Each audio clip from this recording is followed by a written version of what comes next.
My purpose as a spiritual success coach really took off during the pandemic. Much like other creators and healers, the panorama was the perfect place to hone in on your craft or find new hobbies. Right before the pandemic, I just hosted my second retreat and it was awesome.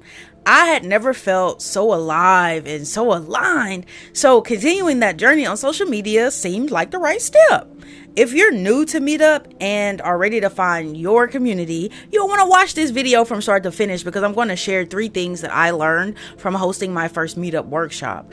Through the wisdom of the 3 things, I'll also give you 3 practical steps you can take that will definitely put you on the path to finding and building genuine connections.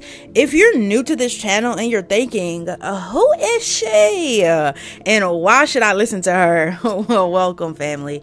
My name is Guruji Chastity, and I create videos to help people just like you who are on the journey to self-love using spiritual tools and techniques. But most importantly, I've been hosting events for over 10 years and have helped hundreds of people connect to other like-minded people. So let's get right back to it. Fast forward a year later after the pandemic, and I moved to Florida. That's where I was actually living the life as a spiritual success coach. What that looked like for me at the time was I had 3 students who I met with all in the same week at 1-hour sessions with 2 meetings a month. So essentially, I ended up working every other week. 1 week with students, 1 week without students. The program price was a decent amount, and it really allowed me to live off of my coaching program. As time went on, I didn't have a tried and true process to gain clients. And that's where things really began to go left for me. Instead of honing in on what worked for me from an authentic place, I just constantly kept trying what I saw on social media. On Instagram in particular, there isn't a shortage of other creators whose content isn't specifically geared towards showing me how well their business is going and how I should be doing the same thing. I did it and it didn't work. Most of the times, I try quickly and move on to something else.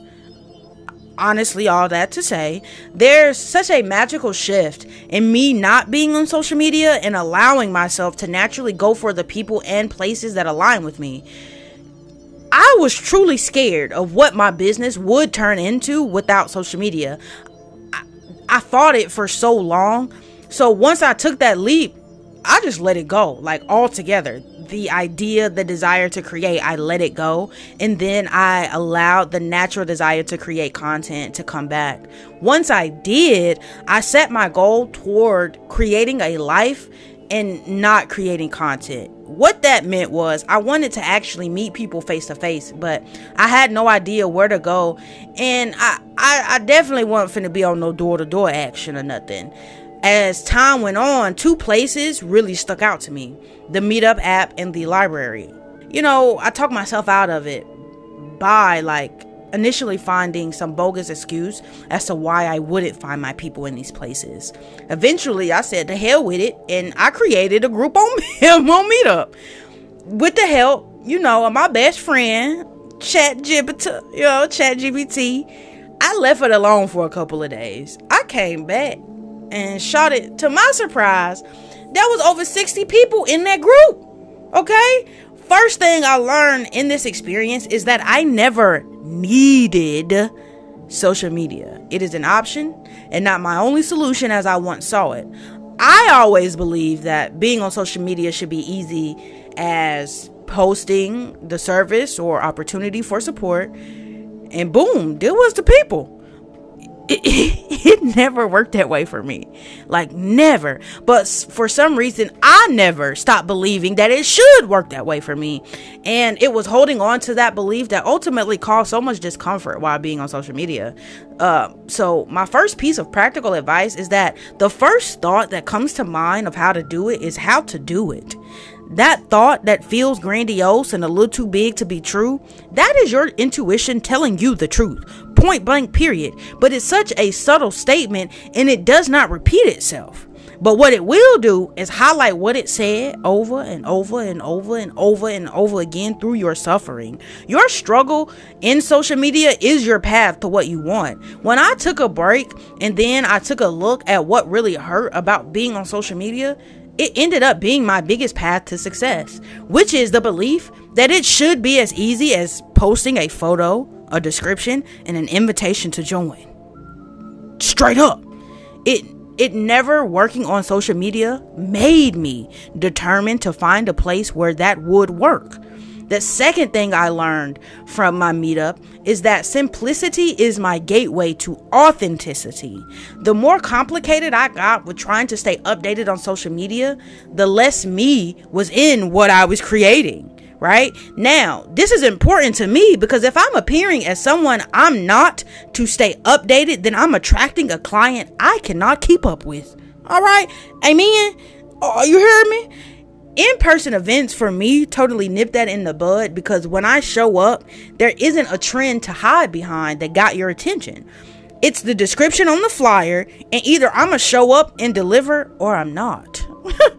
My second piece of practical advice when hosting events is to ditch the digital presentations and use handouts. Go on, get that piece of paper. Not only did it seem to be a bit more impressive, them handouts were convenient. Listen to me, I didn't want to be responsible for sending links to anyone with anything after the fact. So I made an 8-page booklet out of 2 printed sheets of paper, front and back. The end of the booklet had a QR code to the meditation I used during the workshop and a QR code to join the group to stay updated with the events I'll be hosting outside of the library, because I hosted the event on Meetup while using the library as the event space. And so the library had their own sign-up sheet in addition to the QR code for the Meetup. You hear me? The last thing I learned from Meetup is that social media really takes the fear and adrenaline and then the reward out of a lot of things. I got a lot of dopamine being on social media, but not much else. Hosting that event live really was like a roller coaster ride at an amusement park. I was like, thank goodness for added in a meditation, because I was getting revved up because I could feel the value of the experience while I was having it. It was a bit overwhelming, like no cap, but in a good way. While being on social media was also overwhelming, but in a bad way, because once I closed that app, it was like it never happened. But this experience was real. It was tangible. I felt it. All right. You can be a successful business owner offering services that are modern without relying on social media, without depending on social media. And especially if it's not for your mental health, come up on off that thing. Right.